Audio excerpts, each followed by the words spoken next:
મારા પિતાનું અવસાન થયું ત્યારે હું 10 વર્ષનો હતો. તે એક સામાન્ય દિવસ હતો. ગરમી તેની ચરમસીમા પર હતી. સૂર્ય એ રીતે તપી રહ્યો હતો કે જાણે આકાશમાંથી અગ્નિ વરસતી હોય. મારા હાથમાં એક જૂનો થેલો હતો. હું શાળાએથી પાછો ફર્યો ત્યારે ઘરની સામે ભીડ જોઈને અટકી ગયો. એક ક્ષણ માટે તો એવું લાગ્યું કે જાણે હૃદય ધબકવાનું જ ભૂલી ગયું હોય. માતાના ડુસકા અને સંબંધીઓના ભારે અવાજો ગુંજી રહ્યા હતા. હું અંદર ગયો તો જોયું કે મારા પિતાજીનું નિર્જીવ શરીર ખાટલા પર પડ્યું હતું. મને કંઈ સમજાતું નહોતું. બસ માતાનો ચહેરો યાદ છે. આંખોમાં આંસુ અને ચહેરા પર એક એવો સવાલ, જાણે આખી દુનિયા જ ખતમ થઈ ગઈ હોય.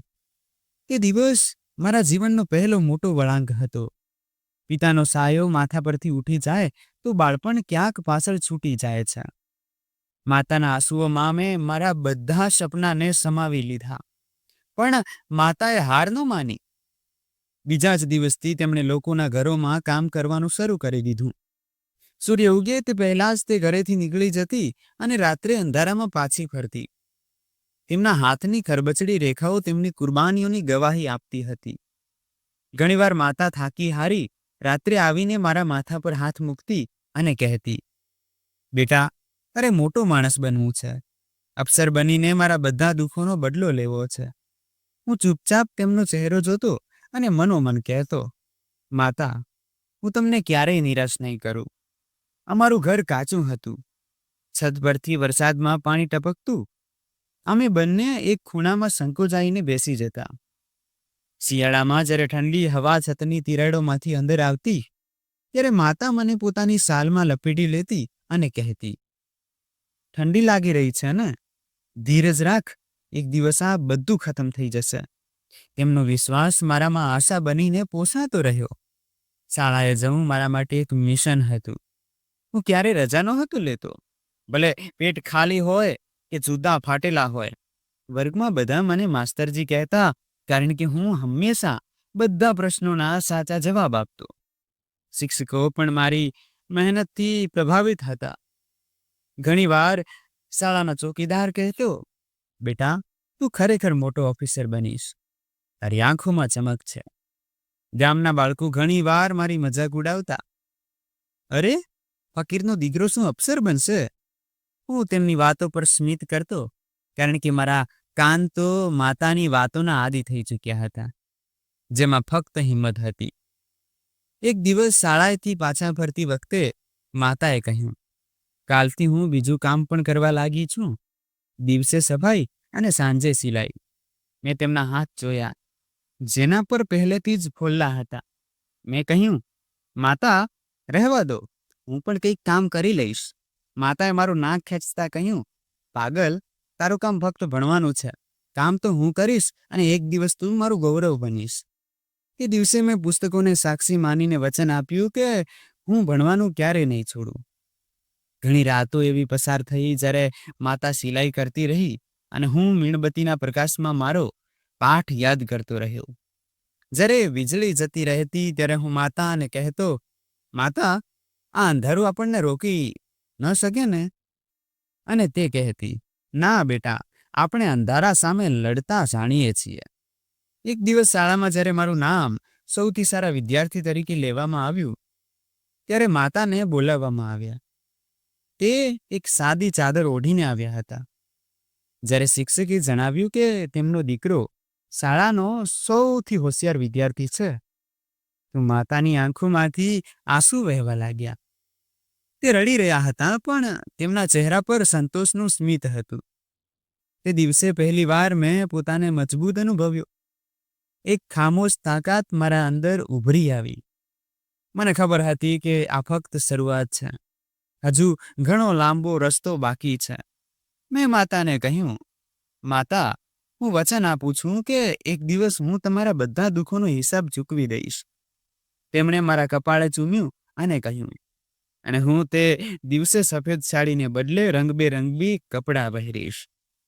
બસ તે જ ક્ષણ હતી જ્યારે મેં નક્કી કરી લીધું હતું કે ભલે કંઈ પણ થાય, માતાનું સપનું પૂરું કરીને જ રહીશ. 8મા ધોરણનું પરિણામ આવ્યું તો મેં આખી શાળામાં બીજો નંબર મેળવ્યો હતો. પરીક્ષાના દિવસોમાં માતા દિવસ રાત પ્રાર્થનાઓમાં લાગેલા રહેતા અને જ્યારે પરિણામ આવ્યું તો મારી ખુશી કરતા તેમના ચહેરા પર સંતોષ છલકાતો હતો. ગામથી 2 કિલોમીટર દૂર એક માત્ર સરકારી હાઈસ્કૂલ હતી, જ્યાં આખા વિસ્તારની છોકરીઓ પણ ભણવા આવતી હતી. ઉનાળો હોય કે શિયાળો, હું રોજ પગપાળા શાળાએ જતો. શાળાનો રસ્તો કાચો હતો, ધૂળ ઉડતી હતી, વરસાદમાં કાદવ જઈ રહ્યો હતો, પણ મારી હિંમતમાં ક્યારેય કમી ન આવી. હાઈસ્કૂલના પહેલા દિવસે મારો પરિચય થયો તો એક શિક્ષકે મારું નામ સાંભળીને કહ્યું, અરે, આ એ જ બાળક છે જેણે 8મામાં શિષ્યવૃત્તિ મેળવી હતી. આખા વર્ગની નજર મારી તરફ ઉઠી ગઈ. કેટલાકની આંખોમાં રસ હતો, કોઈમાં ઈર્ષા, અને એક ચહેરો એવો પણ હતો જેમાં સ્પષ્ટ નફરત દેખાતી હતી. તે અર્જુન હતો, વિજય ચૌધરીનો દીકરો. અર્જુન મારી બાજુની બેન્ચ પર બેસતો હતો. તે હર સમયે પોતાના પિતાની તાકાતનો ઉલ્લેખ કરતો, જાણે તેને વિશ્વાસ હોય કે દુનિયાની દરેક વસ્તુ તે જબરદસ્તી મેળવી શકે છે. મારા પિતાજીએ જ તો શાળાની પાછળવાળી જમીન દાન કરી હતી, નહીતર આ શાળા ક્યાં બનતી, તે ઘણીવાર કહેતો. હું ચૂપ રહેતો કારણ કે મને દલીલમાં કોઈ રસ નહોતો. કદાચ એટલા માટે પણ કે હું વાતો કરતા મારા કર્મ પર વિશ્વાસ કરતો હતો.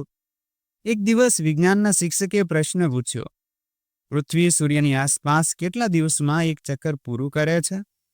આખો વર્ગ ચૂપ હતો. મેં હાથ ઊંચો કર્યો, 365 દિવસ અને 6 કલાક, સર.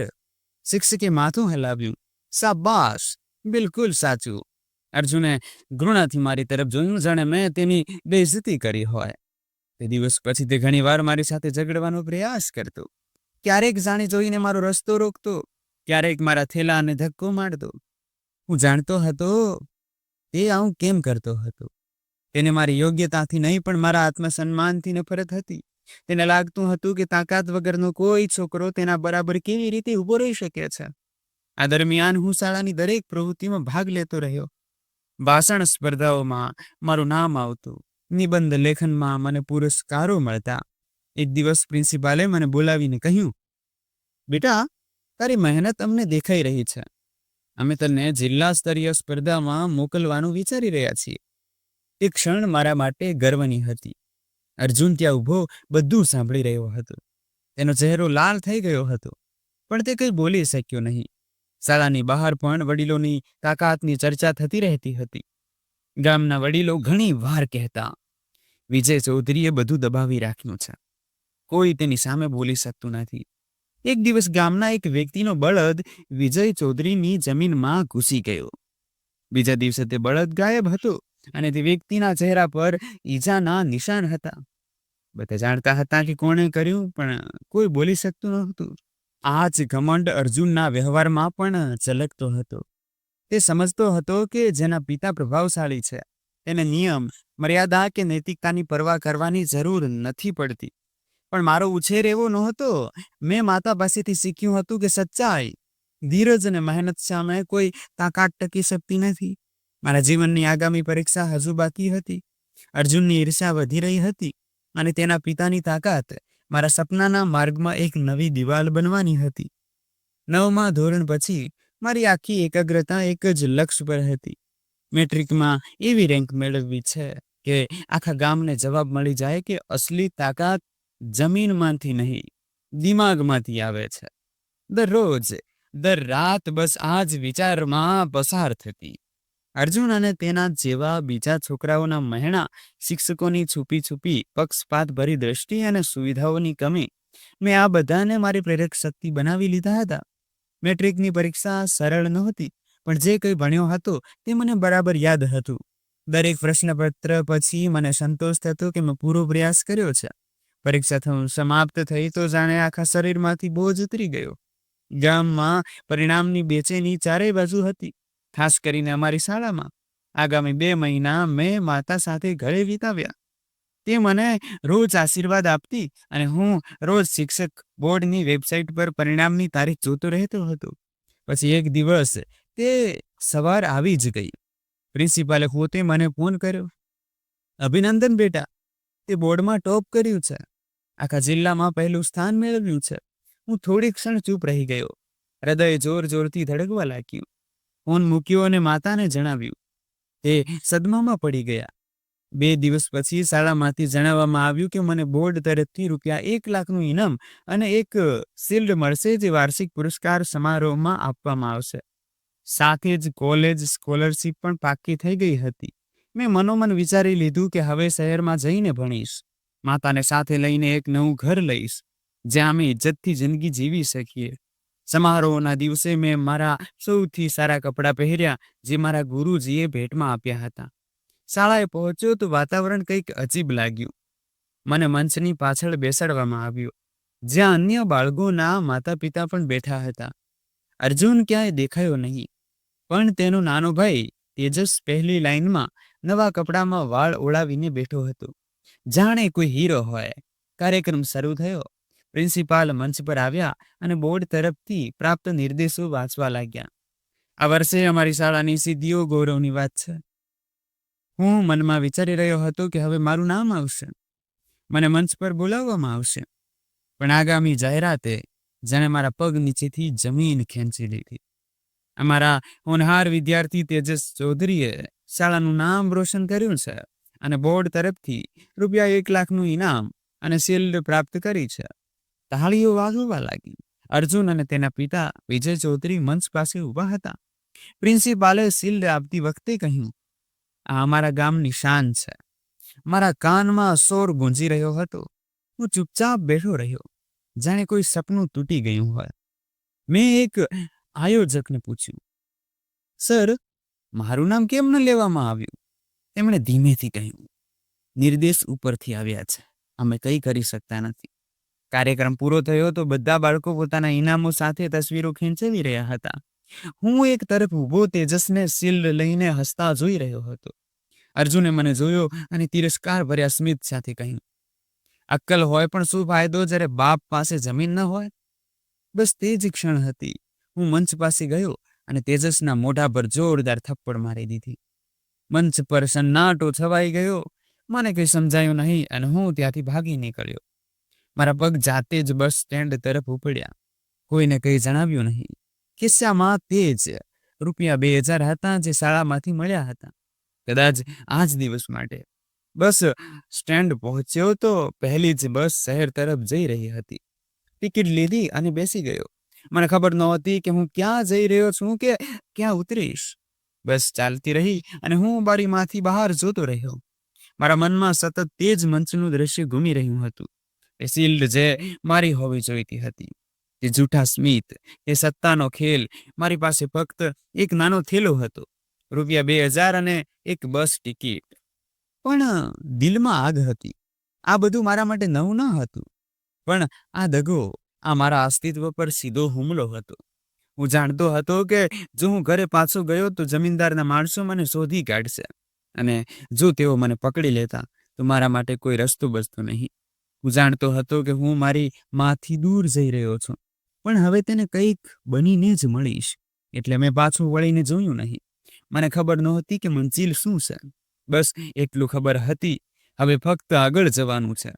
બસ એ હોર્ન માર્યો તો હું જાણે કોઈ સપનામાંથી જાગ્યો.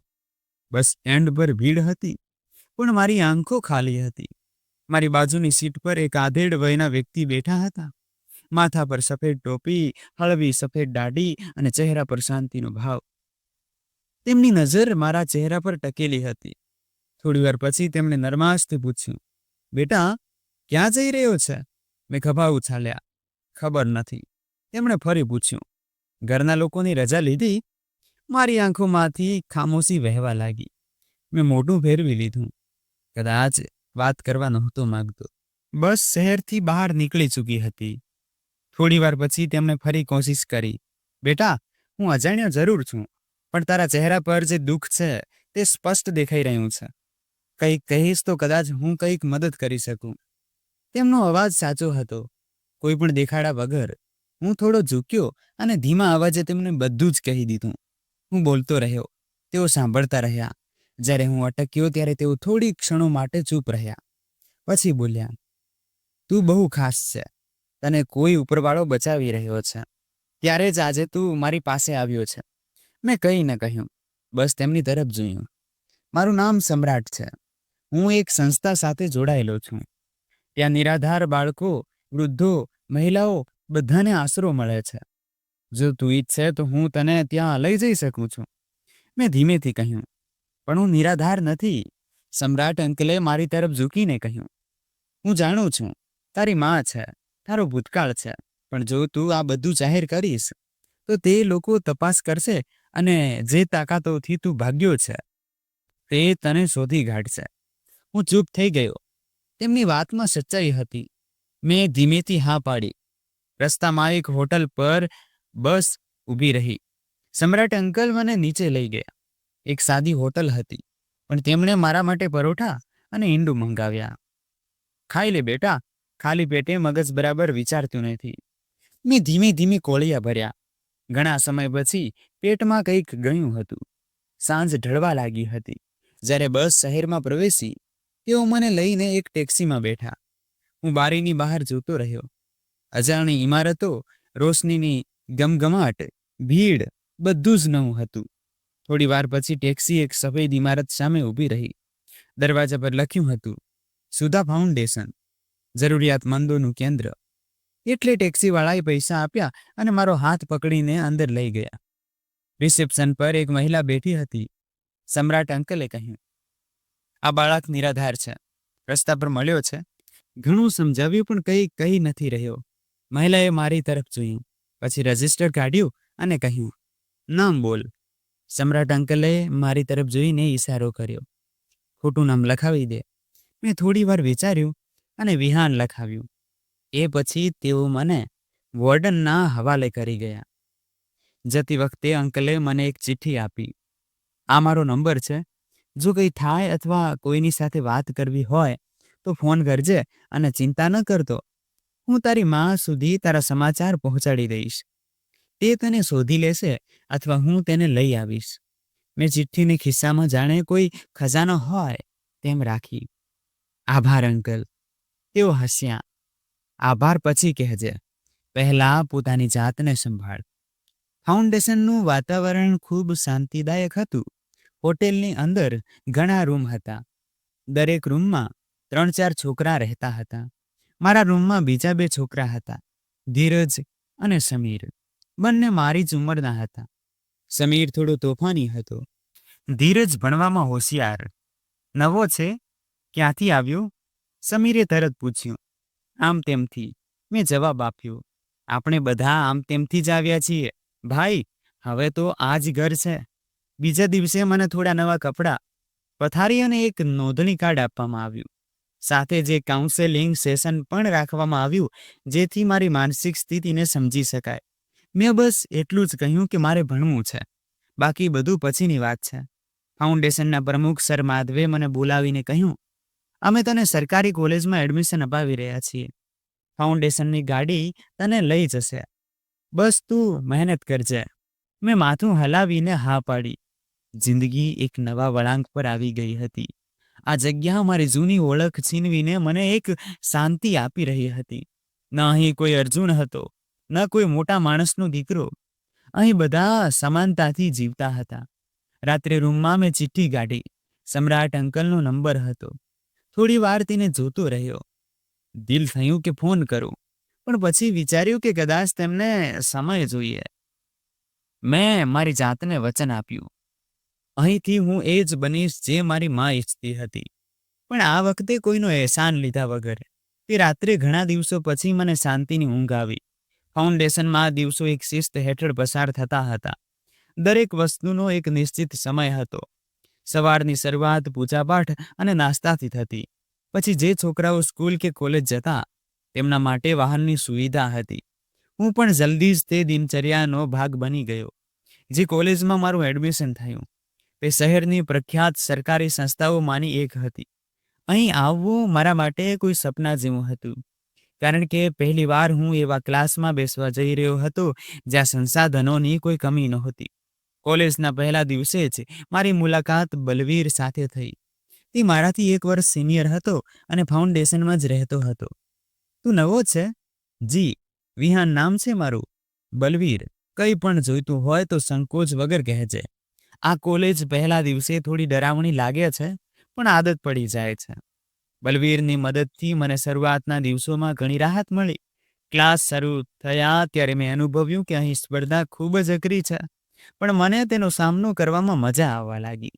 હું હંમેશા મારી જગ્યાએ સૌથી પહેલા જઈને બેસતો, શિક્ષકોને સવાલ કરતો, નોટ્સ બનાવતો અને રજાઓમાં પણ મારી જાતને ભણવામાં વ્યસ્ત રાખતો. એક દિવસ અમારા ક્લાસના શિક્ષિકા મિસ રિયાએ કહ્યું, વિહાન, તું નવો છે, પણ તારા સવાલો પરથી લાગે છે કે તું ઘણું બધું પહેલેથી જ ભણી ચૂક્યો છે. તારા જેવું ધ્યાન મેં બહુ ઓછું જોયું છે. આ વાત મારા માટે નવી ઉર્જાનો સ્ત્રોત બની ગઈ. મેં મારી જાતને કહ્યું, અહીં પણ એ જ નિયમો ચાલશે. મહેનત, ખામોશી અને સ્વાભિમાન. ફાઉન્ડેશનમાં સાંજના સમયે રમતગમતનો સમય હતો. બધા છોકરાઓ મેદાનમાં આવીને ફૂટબોલ કે ક્રિકેટ રમતા. પહેલા દિવસે હું ખૂણામાં બેસીને બધાને જોતો રહ્યો. પછી એક દિવસ બલવીરે બેટ પકડાવતા કહ્યું, બસ, બહુ થયું, ચાલ રમીએ.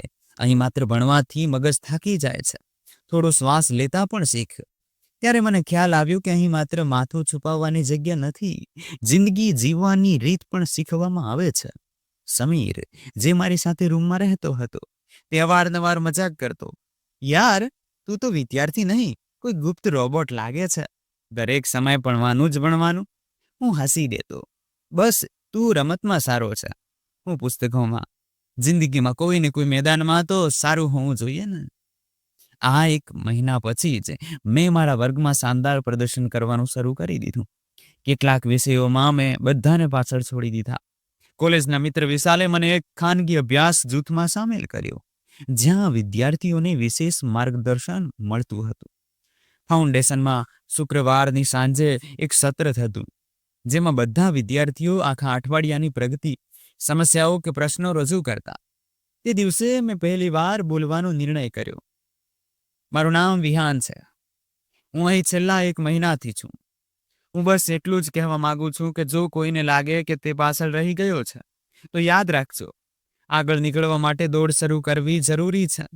બાકી સમય પોતે જ નક્કી કરશે કે કોણ જીત્યું. બધાએ તાળીઓ પાડી.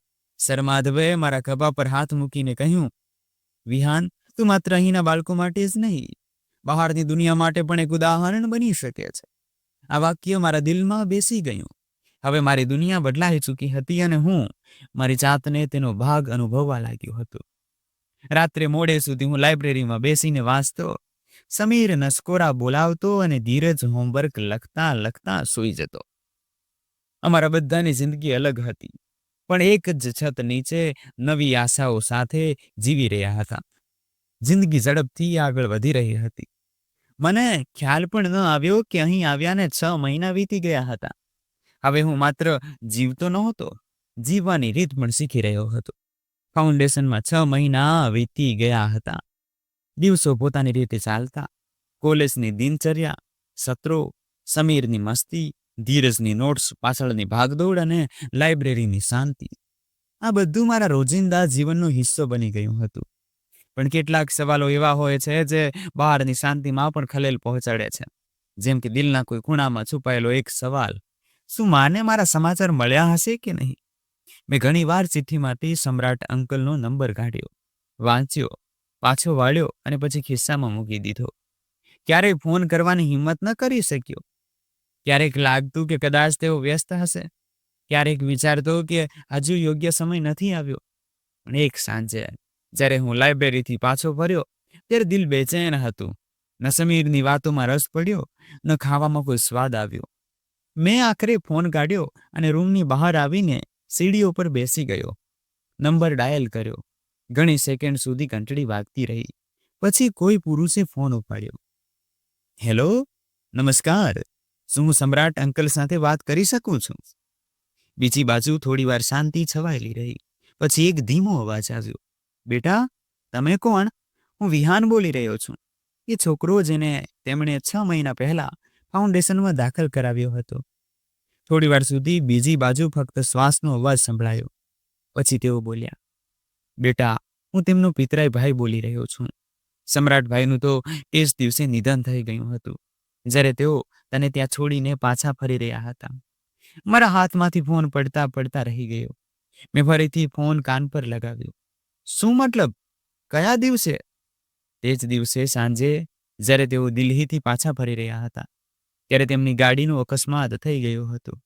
અમને તો એમ જ લાગ્યું હતું કે તેઓ એકલા હતા, પણ હવે તારી વાત સાંભળીને સમજાય છે કે તેઓ કોઈ બહુ મહત્વનું કામ કરીને પાછા ફરી રહ્યા હતા. મેં આભાર કહીને ફોન કાપી નાખ્યો. સીડીઓ પર બેઠો હું નીચે જમીન પર તાકી રહ્યો. 6 મહિના સુધી મને એ ખબર પણ ન પડી કે જે વ્યક્તિએ મારા માટે નવી જિંદગીનો દરવાજો ખોલ્યો તે પોતે જ જિંદગીથી વિદાય લઈ ચૂક્યો હતો. બીજા દિવસે મેં મારી જાતને ફરીથી રોજિંદા કામમાં વ્યસ્ત કરી દીધી. સવારે કોલેજ, સાંજે અસાઇનમેન્ટ અને રાત્રે ભણવાનું.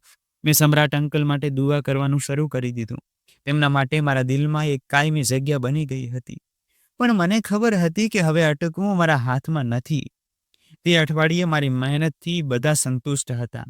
એક દિવસ મિસ શ્રીયાએ કોલેજની એસેમ્બલીમાં મારા વિશે કહ્યું, આ છોકરો તે બધા માટે એક ઉદાહરણ છે જે પરિસ્થિતિઓ સાથે લડીને આગળ વધવા માંગે છે.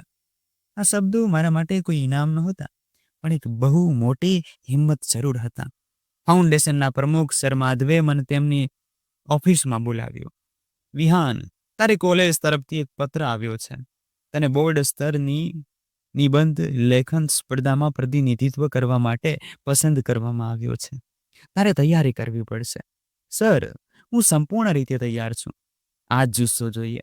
અને સાંભળ, જો સમ્રાટભાઈ જીવિત હોત તો ખૂબ ગર્વ કરત. આ સાંભળીને મેં બસ માથું ઝુકાવી દીધું.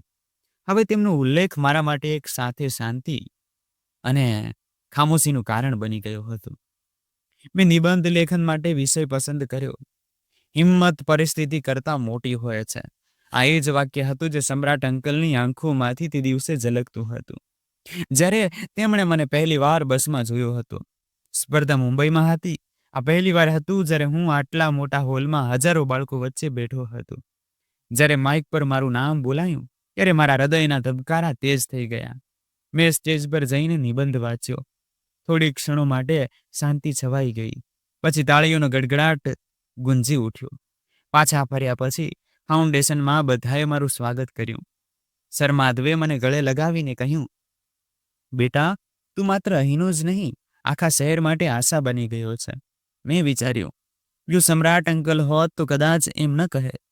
શાબાશ બેટા, સમીરે રૂમમાં આવીને મજાક કરી. હવે તો અમારે પણ તારો ઓટોગ્રાફ લેવો પડશે.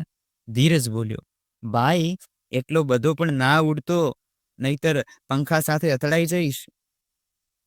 અમે ત્રણેય હસી પડ્યા. જિંદગી આગળ વધી રહી હતી. મેં મારા દુઃખને મારી અંદર જ દફનાવી દીધું અને મારી જાતને તે વચન તરફ વાળી દીધી જે મેં મારી માને આપ્યું હતું. એક રાત્રે લાઇબ્રેરીમાં બેસીને મેં મારી ડાયરી કાઢી. તેમાં એક નવું પાનું ખોલ્યું અને ઉપર લખ્યું, સમ્રાટ અંકલ, આભાર. હું એ બનીશ જેના પર તમને ગર્વ થશે. પછી કલમ અટકી ગઈ, પણ હિંમત નહીં, કારણ કે હવે મને ખબર હતી કે કેટલાક લોકો ભલે શારીરિક રીતે આપણી સાથે ન હોય, તેમની અસર આપણા માર્ગોને પ્રકાશિત કરે છે. 3 વર્ષનો સંઘર્ષ અને સાથે સાથે સતત સિવિલ સેવા પરીક્ષાની તૈયારી સરળ નહોતી. ફાઉન્ડેશનના બાકીના છોકરાઓ હવે મને સર કહીને બોલાવવા લાગ્યા હતા. કેટલાક મજાકમાં, કેટલાક સન્માનથી. હું તેમની મજાક પણ સહન કરતો અને તેમની મદદ પણ કરતો. એક દિવસ સર માધવે કહ્યું, વિહાન, તારા જેવા વિદ્યાર્થીઓ ફાઉન્ડેશનનું ગૌરવ હોય છે.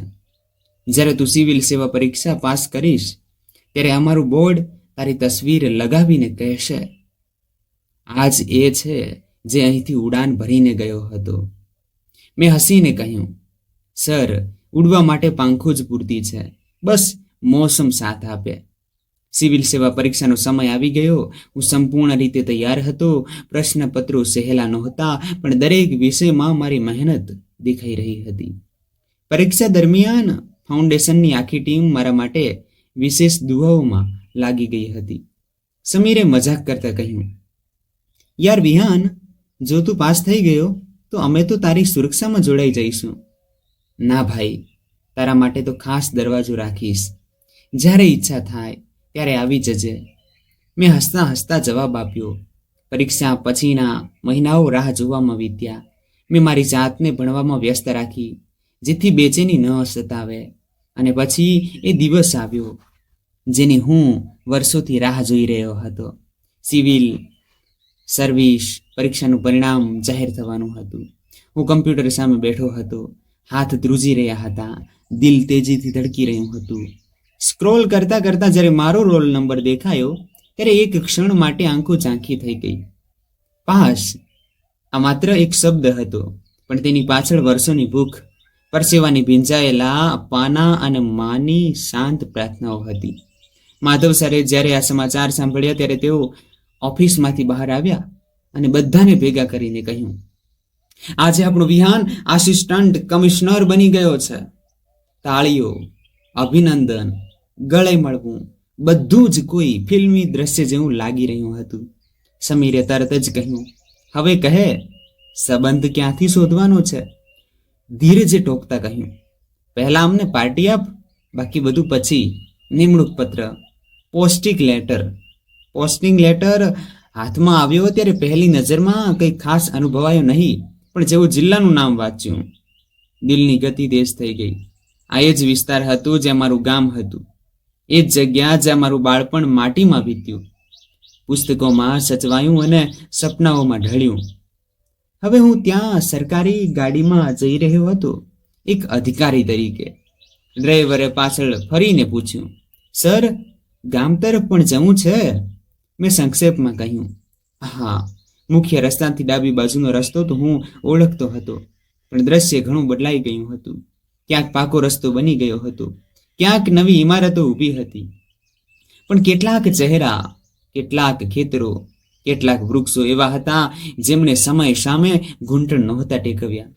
ગાડી જ્યારે મારા જૂના ઘર પાસે પહોંચી ત્યારે મેં રોકવા કહ્યું.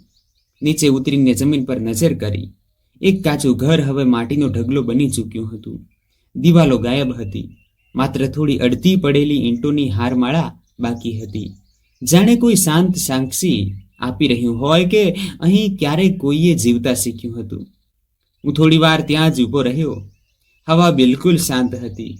ત્યારે જ એક વૃદ્ધા ત્યાંથી પસાર થયા. મેં તેમને નમસ્કાર કર્યા. માજી, શું તમે જાણો છો કે અહીં પહેલા કોણ રહેતું હતું?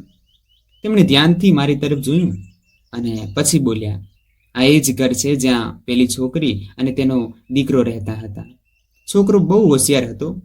પછી તે કોઈક દિવસ અચાનક ગાયબ થઈ ગયો અને થોડા દિવસો પછી તેની માને જમીનદારના માણસો ઉપાડી ગયા. મારા અંદર કંઈક તૂટવા લાગ્યું. મેં પૂછ્યું, શું કોઈને ખબર છે કે તેઓ ક્યાં ગયા? ના બેટા, કોઈએ કંઈ પૂછ્યું નહીં. બધા વિજય ચૌધરીના માણસોથી ડરતા હતા. કોણ તેમની સાથે માથાકૂટ કરે? મેં તેમને ધન્યવાદ કહ્યું અને પાછો ગાડીમાં આવીને બેસી ગયો. ડ્રાઈવરે પૂછ્યું, સર, સીધા હવેલી તરફ? ના, અત્યારે નહીં. ઓફિસ ચાલો. ઓફિસ પહોંચીને મેં પોલીસ અને મહેસૂલ વિભાગ પાસેથી જૂના રેકોર્ડ કઢાવ્યા, ખાસ કરીને એ દિવસોના જ્યારે હું ગામ છોડીને ગયો હતો. પણ મા વિશે કોઈ લેખિત ફરિયાદ, કોઈ એફઆઈઆર, કોઈ માહિતી નોંધાયેલી નહોતી. વિજય ચૌધરીનું નામ જરૂર ઘણી જગ્યાએ હતું.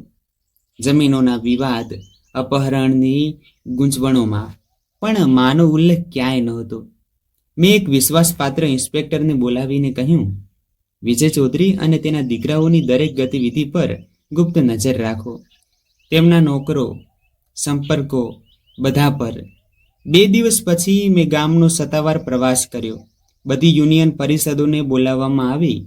શાળા, હોસ્પિટલ, થાણું, બધાનું નિરીક્ષણ કરવામાં આવ્યું. લોકો હેરાન હતા કે તેમનો આસિસ્ટન્ટ કમિશનર તેમના જ ગામનો જૂનો નિવાસી નીકળ્યો.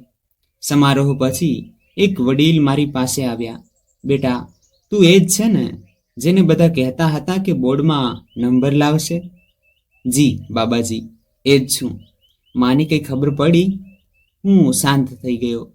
તેમણે મારો હાથ પકડ્યો. તે બહુ હિંમતવાળી સ્ત્રી હતી. બધા કહેતા હતા કે તેનો દીકરો એક દિવસ મોટો માણસ બનશે. તું બની ગયો. હવે તેને શોધી પણ કાઢ. આ શબ્દો જાણે મારી છાતી પર કોતરાઈ ગયા હોય. બીજા દિવસે મેં ઓફિસમાં એક બેઠક બોલાવી. આપણે આ જિલ્લાના દરેક નાગરિકની સુરક્ષા માટે જવાબદાર છીએ, પણ મારા માટે એક વ્યક્તિગત કાર્ય પણ છે. 5 વર્ષ પહેલા એક સ્ત્રીને જબરદસ્તી તેના ઘરેથી ઉપાડવામાં આવી હતી. આપણે તેને શોધવાની છે. તેનું નામ ફાઇલમાં નહીં હોય. તેને દરેક મૌન સાક્ષીની મદદથી શોધવાની છે. કોઈએ કોઈ સવાલ ન કર્યો. બધાએ માથું હલાવ્યું. મારા માટે આ હવે માત્ર માની શોધ નહોતી. આ એ વ્યવસ્થાની કસોટી હતી જેની અંદર રહીને હું ન્યાય અપાવવા માંગતો હતો. આ દરમિયાન વિજય ચૌધરીનું નામ ધીરે ધીરે ઉજાગર થવા લાગ્યું. કેટલાક સ્થાનિક પત્રકારોએ જૂની ખબરો કાઢવાનું શરૂ કર્યું. જમીનો પર કબજો, નકલી દસ્તાવેજો, ગરીબોને ધમકાવવું, બધું એક ફાઇલમાં ભેગું થઈ રહ્યું હતું. હું જાણતો હતો કે મારી માં તેમાંથી એક હતી, પણ જ્યાં સુધી પુરાવા ન મળે હું એ તાકાત સાથે સીધો સંઘર્ષ નહોતો કરી શકતો. સાંજે હું ફરી એ માટીના ઢગલા પાસે ગયો. કેટલાક બાળકો રમી રહ્યા હતા. એક બાળકી મારી પાસે આવી. અંકલ, આ તમારું ઘર હતું? નહીં. હા, ક્યારેક હતું. મારી દાદી કહે છે અહીંથી એક દિવસ એક છોકરો ગયો હતો જે સિતારો બની ગયો. હું હસી પડ્યો અને એ છોકરો હવે પાછો આવ્યો છે પોતાની માને શોધવા. ઓફિસમાં બેસીને હું રોજ એ ફાઇલ ખોલતો જે હજી સુધી ખાલી હતી. તેમાં મારું નામ નહોતું, કોઈ ઘટના પણ નોંધાયેલી નહોતી. પણ એ ફાઇલ મારા માટે સૌથી મહત્વની બની ચૂકી હતી. એ દિવસ મેં નક્કી કર્યું, હવે પડદો ઉઠાવવો પડશે. ગાડી તૈયાર કરાવી, પોલીસ દળને સાથે લીધું અને સીધો વિજય ચૌધરીની હવેલી તરફ રવાના થઈ ગયો. જ્યારે અમે હવેલી બહાર પહોંચ્યા ત્યારે અંદર હલચલ શરૂ થઈ ગઈ. દરવાજો ખુલ્યો. અર્જુન બહાર આવ્યો. હવે તેણે દાઢી મૂછ રાખી હતી, પણ અંદાજ એ જ હતો. તેની પાછળ વિજય ચૌધરી હાથમાં લાકડી લઈને બહાર આવ્યો. તેની આંખોમાં હેરાની પણ હતી અને ઓળખાણ પણ. હું ગાડીમાંથી ઉતર્યો. વર્દીમાં હતો, પણ મારા અવાજમાં અંગત પીડા સામેલ હતી. વિજય ચૌધરી, મારે તને કેટલાક સવાલ કરવા છે. તે પાસે આવીને બોલ્યો. કમિશનર સાહેબ, જો તમે પરવાનગી આપો તો અંદર બેસીને વાત કરી લઈએ. ના, વાત અહીં જ બહાર થશે. સાદો સવાલ છે. 5 વર્ષ પહેલા એક સ્ત્રીને તારા માણસો જબરદસ્તી ઉપાડી ગયા હતા. તેનું નામ? હું અટક્યો. મારી માં હતી. થોડી ક્ષણો સુધી સન્નાટો છવાઈ ગયો. પછી તે જોરથી હસી પડ્યો. કમિશનર સાહેબ, હું ઘણા લોકોને ભૂલી ચૂક્યો છું, પણ તને નહીં. હવે તું અહીં સુધી પહોંચી ગયો છે. અર્જુન આગળ વધ્યો. અમને નથી ખબર કે તમારી માં કયા ગયા. જો વાત કરવી હોય તો પુરાવા લાવો. મારું મન થયું કે તેમને ત્યાં જ ગિરફ્તાર કરાવી દઉં, પણ કાયદો મારા હાથમાં નહોતો. કાયદાના દાયરામાં રહેવું મારી મજબૂરી પણ હતી અને જવાબદારી પણ. મેં કડક અવાજમાં કહ્યું, તપાસ થશે અને જો પુરાવા મળ્યા તો તારી આ હવેલી માત્ર પથ્થરોનો ઢાંચો રહી જશે. પાછા ફરતી વખતે ગાડીમાં શાંતિ હતી. ડ્રાઈવરે ધીમેથી કહ્યું, સર, એ લોકોનું કંઈ બગડતું નથી. બધા ડરના માર્યા ચૂપ રહ્યા છે. મેં તેની તરફ જોયું. ડર ખતમ કરવાનો છે. એક એક શાંત જીભને બોલવા માટે મજબૂર કરવાની છે. ઓફિસ પહોંચતા જ મેં ઇન્સ્પેક્ટર કરુણેશને બોલાવ્યો. તે જિલ્લાનો સૌથી હોશિયાર અને ઈમાનદાર અફસર હતો. કરુણેશ, મારે વિજય ચૌધરી અને તેના દીકરા ઉપર પૂરી નજર રાખવી છે. નોકર, દોસ્ત, મહેમાન, ફોન કોલ, બધું જ, પણ એવો પુરાવો જોઈએ જે કોર્ટમાં રજૂ કરી શકાય. કરુણેશે માથું હલાવ્યું. સર, એક નોકર છે ચેતન નામનો. તે બહુ જૂનો છે. દરેક વાત જાણે છે. તેને રાજી કરી શકાય છે.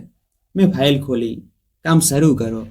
આગામી થોડા દિવસોમાં વિજય ચૌધરીની નજરનો દાયરો વધારી દેવામાં આવ્યો.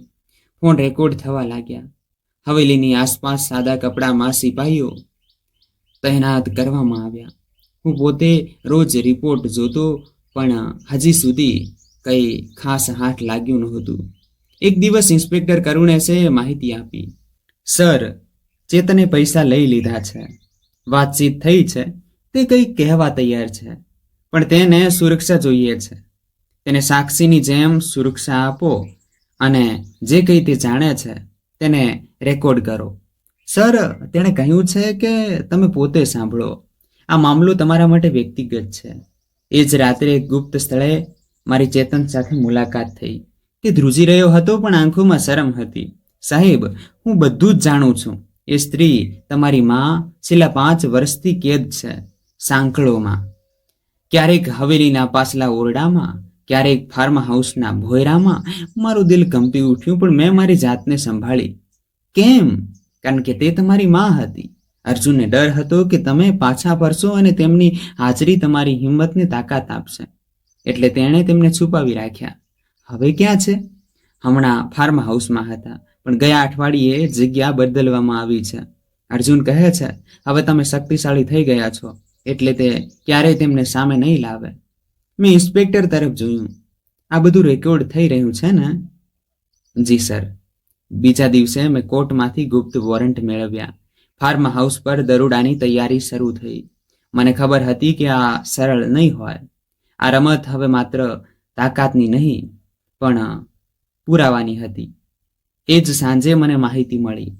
સર, ફાર્મ હાઉસમાંથી ગાડીઓ નીકળી રહી છે. કદાચ કંઈક છુપાવવામાં આવી રહ્યું છે. તેમને રોકો, બધું રેકોર્ડ કરો. જ્યારે અમે ફાર્મ હાઉસ પહોંચ્યા, ભોયરાનો દરવાજો ખુલ્લો હતો. અંદર એક ખાલી ઓરડો હતો. સાંકળોના નિશાન, કેટલાક જૂના કપડાં, એક ચાદર. હું શાંતિથી ઊભો રહ્યો. ઇન્સ્પેક્ટર બોલ્યો, સર, લાગે છે કે આપણને ચકમો આપવામાં આવ્યો છે. મેં કહ્યું, આ રમત હજી પૂરી નથી થઈ. સત્યની શોધ હવે વધુ ઊંડી થશે. હું પહેલા પગલામાં સફળ થયો હતો, પણ મંજિલ હજી બાકી હતી. ફાર્મ હાઉસના ખાલી ભોયરામાં ઊભો હું દિવાલ પર બનેલા નખોના નિશાન જોઈ રહ્યો હતો. માટીમાં સાંકળોના ઘસારા હજી પણ તાજા હતા. ચાદરનો ખૂણો લોહીથી ખરડાયેલો હતો, કદાચ કોઈ જૂની ઈજાનું નિશાન. મારી સાથે હાજર ઇન્સ્પેક્ટર ધવલ શાંત હતા, જાણે શબ્દો એ પ્રસંગ માટે નબળા પડી ગયા હોય. મેં ભોયરાનો દરેક ખૂણો છાણી માર્યો. કંઈ બચ્યું નહોતું, ન કોઈ માણસ, ન કોઈ નિશાન. જાણે તેઓ બધું જ પહેલેથી જ જાણતા હતા કે અમે આવવાના છીએ. કોઈકે અમને ખબર આપી છે. ધવલે ધીમેથી કહ્યું. મેં ગુસ્સાથી મૂંઠી વાળી. માહિતી અંદરથી લીક થઈ રહી છે. આ તંત્રમાં ક્યાંક ને ક્યાંક કોઈ છીંડું છે. ફોરેન્સિક ટીમને બોલાવવામાં આવી. તસવીરો, નિશાન, કપડાં, બધું કબજે લેવામાં આવ્યું. પણ આ બધું માત્ર સંકેતો હતા, પુરાવા નહીં. માના અસ્તિત્વની કોઈ કાનૂની સાક્ષી અમારા હાથ લાગી ન શકી. બીજા દિવસે ઓફિસમાં મીટિંગ બોલાવવામાં આવી. પોલીસ, ગુપ્તચર વિભાગ, મહેસૂલ, બધા વિભાગોના પ્રતિનિધિઓ હાજર હતા.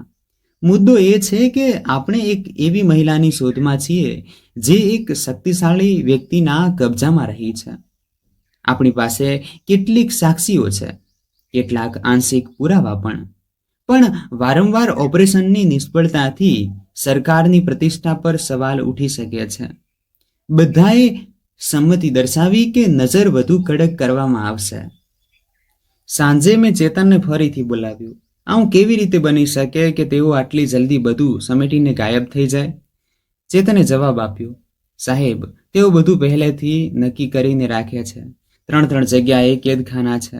જ્યારે કોઈ જગ્યાએ ખતરો હોય ત્યારે સ્ત્રીને તરત જ બીજી જગ્યાએ મોકલી દેવામાં આવે છે.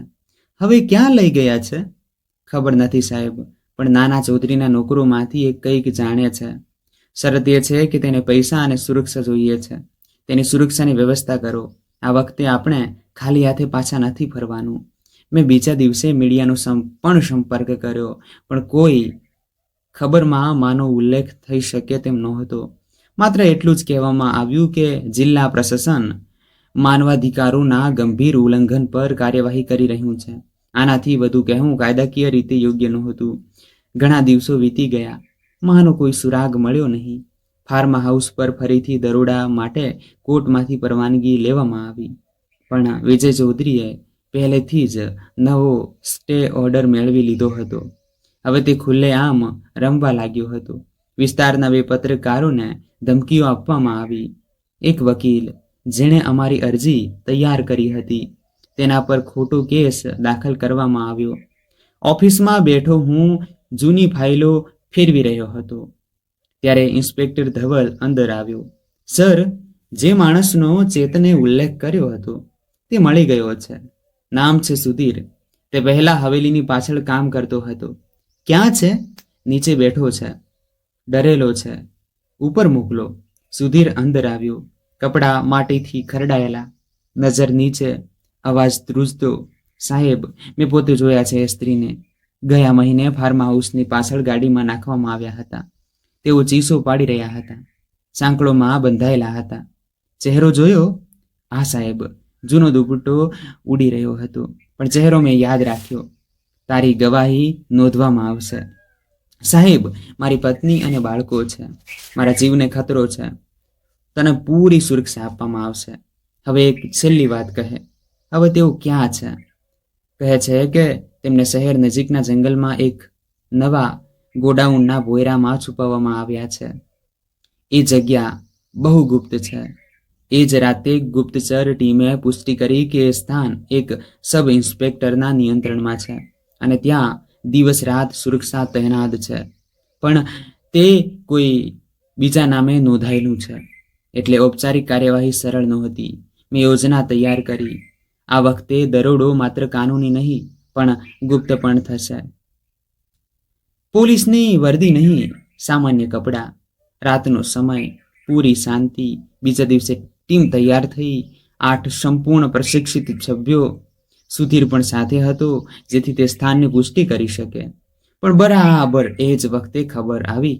સર, સબ ઇન્સ્પેક્ટર શહેરની બહાર ગયા છે અને તેના માણસો ફાર્મ હાઉસમાં ફરીથી સક્રિય થઈ ગયા છે. શું એ ફાર્મ હાઉસ હજી પણ સાફ થઈ ચૂક્યું છે? ના સર, આંતરિક સૂત્રો પાસેથી ખબર પડી છે કે એ જગ્યા માત્ર દેખાવા માટે ખાલી કરવામાં આવી હતી. નીચે એક બીજો ગુપ્ત ઓરડો છે. આ સાંભળીને મારું લોહી ઉકળી ઉઠ્યું.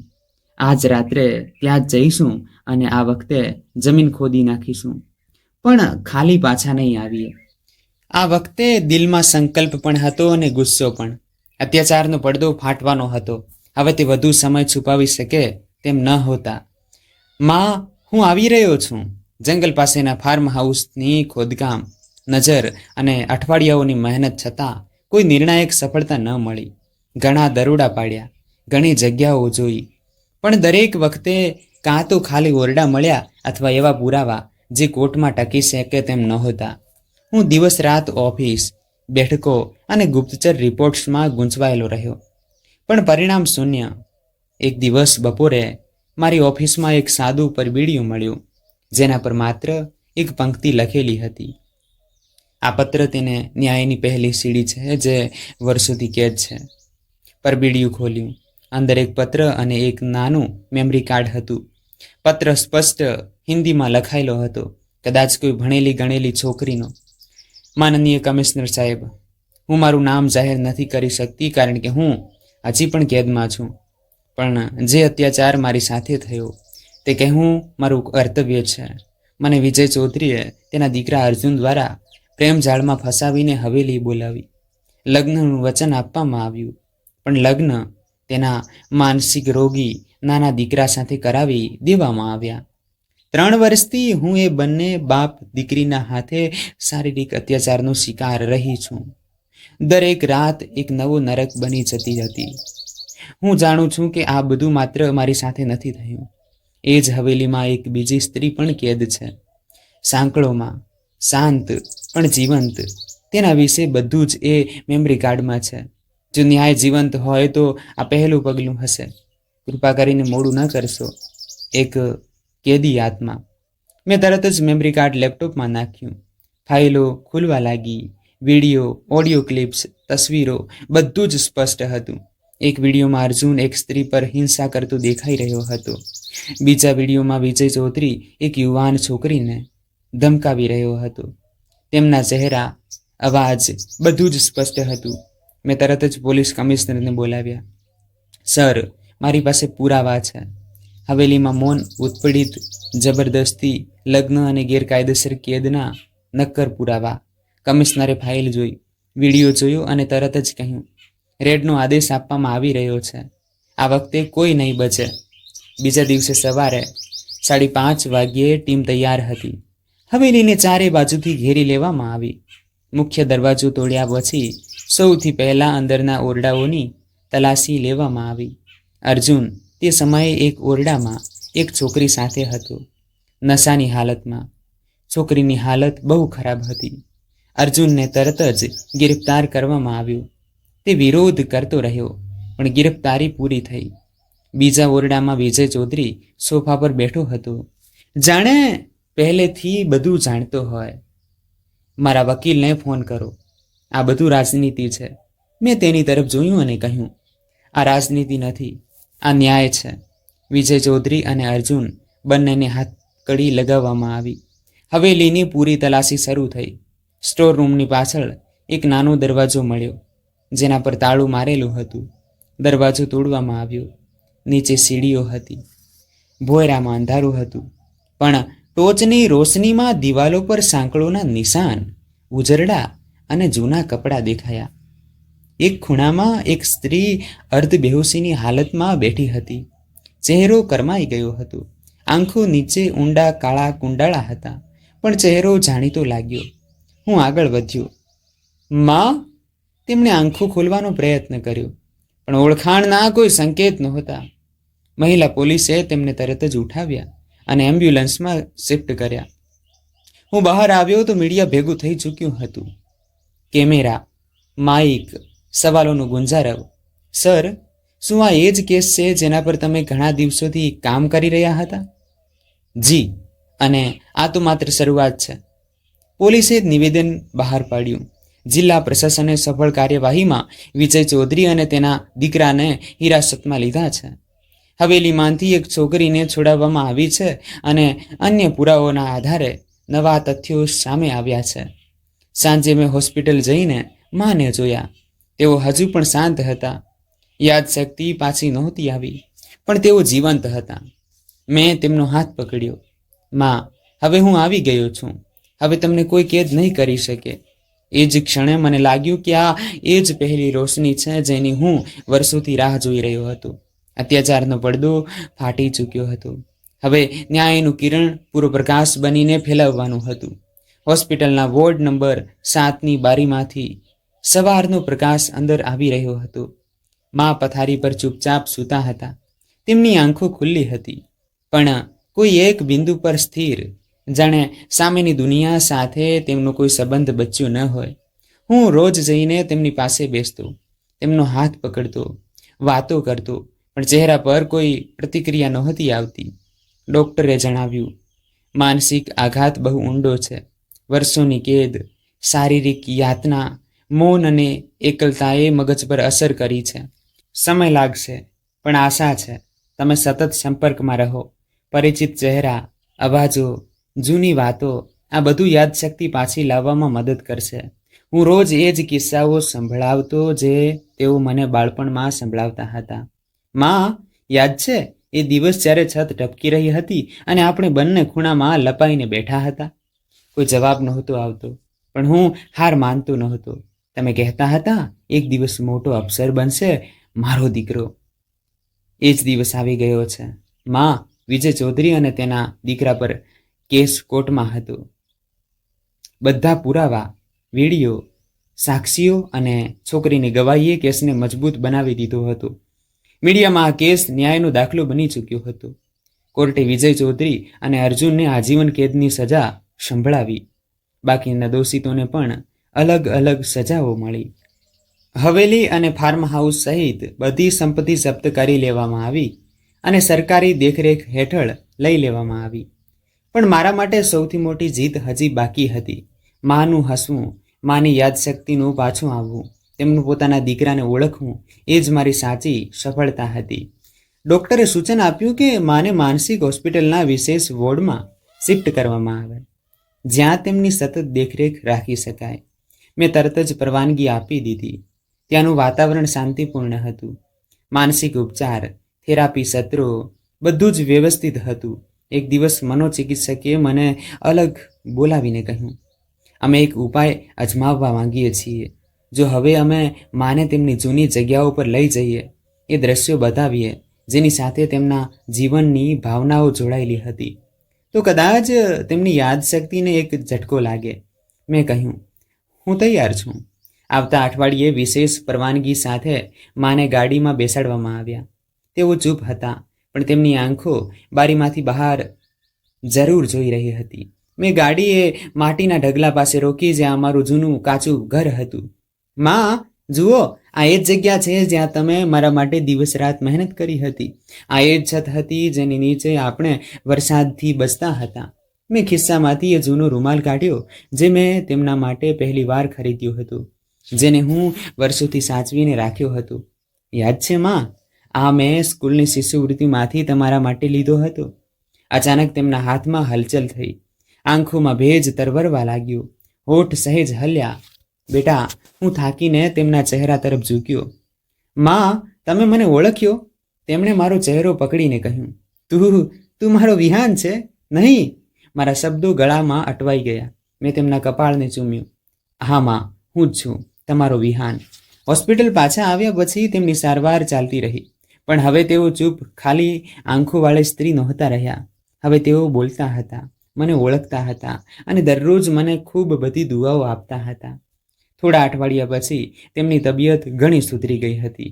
હું તેમને એક ફાઉન્ડેશન લઈ ગયો અને ત્યાંના બાળકો સાથે મેળવ્યા. આ બધા મારા નાના ભાઈઓ જેવા છે. માં, જેમ તમે મને ઉછેર્યું, હવે હું તેમની મદદ કરું છું. માએ હસીને કહ્યું, તે એ બધું કરી બતાવ્યું જે મેં ક્યારેય વિચાર્યું પણ નહોતું. તું મારી આશા નહીં, મારી જીત છે. વિહાન, હું તેમના પગ પાસે બેસી ગયો. હવે આપણે બીજે ક્યાંક જવાનું છે, તમારા પોતાના ઘરમાં, જે મેં શહેરમાં તમારા માટે લીધું છે. ત્યાં ન કોઈ ડર છે, ન કોઈ ભય, માત્ર શાંતિ અને સુકૂન છે. મારી પોસ્ટિંગ હવે બદલાઈ ગઈ હતી અને હું શહેરમાં નિમણૂક પામ્યો હતો. સરકારી ક્વાર્ટરની જગ્યાએ મેં એક સાદું ઘર લીધું, જેમાં માની પસંદગીઓ, આંગણું, એક નાનો બગીચો અને રસોડા સાથે એ જ જૂની લાકડાની ચોકી પણ બનાવી, જેના પર તેઓ બેસીને શાકભાજી સમારતા હતા. રાતના સમયે મા છત પર બેસી જતા. હું ચા લઈને તેમની પાસે આવતો. તેઓ તારાઓ ગણતા અને ક્યારેક ક્યારેક કહેતા. જ્યારે મેં કહ્યું હતું કે તું અફસર બનીશ, ત્યારે બધા હસતા હતા. હવે જો, બધાના દીકરા મારા દીકરાની નીચે કામ કરે છે. હું હસીને જવાબ આપતો, માં, આ બધું તમારા સપનાને કારણે જ શક્ય બન્યું છે. આ એ પળ હતો જ્યારે મને લાગ્યું કે મારી વાર્તા પૂરી થઈ ગઈ છે. એ છોકરો જે બસમાં બેસીને રડતા રડતા ક્યાંક પહોંચી ગયો હતો, હવે પોતાની માની છાતીએ વળગીને શાંતિથી શ્વાસ લઈ રહ્યો હતો. દુનિયાની દરેક સફળતા મારા માટે ગૌણ હતી. સાચી જીત આ જ હતી, માની વાપસી અને મારી પૂર્ણતા. તો દોસ્તો, આ હતી આજની વાર્તા. આ વાર્તા વિશે તમારો શું અભિપ્રાય છે તે કમેન્ટ બોક્સમાં જરૂર જણાવો. જો તમને વાર્તા પસંદ આવી હોય તો વિડીયોને લાઈક કરો, ચેનલને સબસ્ક્રાઈબ કરો અને બેલ આઇકન પર ક્લિક કરીને તેને ઓલ પર સેટ કરો, જેથી તમને નવા વિડીયોની સૂચના તરત મળી જાય. આભાર. એકવાર ફરીથી જણાવું મિત્રો કે આપણી ચેનલને સબસ્ક્રાઈબ અવશ્ય કરી લેજો અને કમેન્ટ બોક્સમાં જય શ્રી કૃષ્ણ અવશ્ય લખજો. ધન્યવાદ.